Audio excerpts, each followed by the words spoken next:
किस्मत गईली फूटी, किस्मत गईली फूटी। हिंदू मुस्लिम के एक में लड़ा के कहरे लो राजनीति, देशवा के हर जनता के किस्मत गईली फूटी।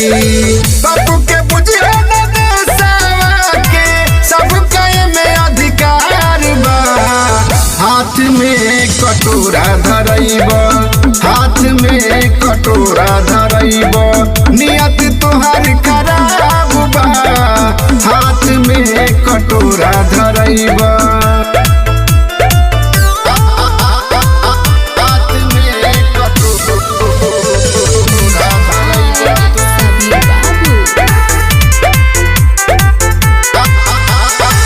बाबा साहब के लिखल कथनिया भैया तू अपनाव, देशवा के जालिम से बचब, सत्यापन बनाव, सत्यापन बनाव।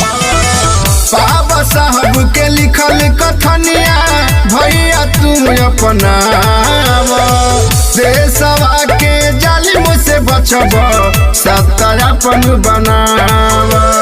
देशवा के कुर्सी बचावल जाई ओकर इंतजार बा, हाथ में कटोरा धरैब तू, हाथ में कटोरा धरैब तू, तोहर नियत खराब बा, हाथ में कटोरा धरैब तू।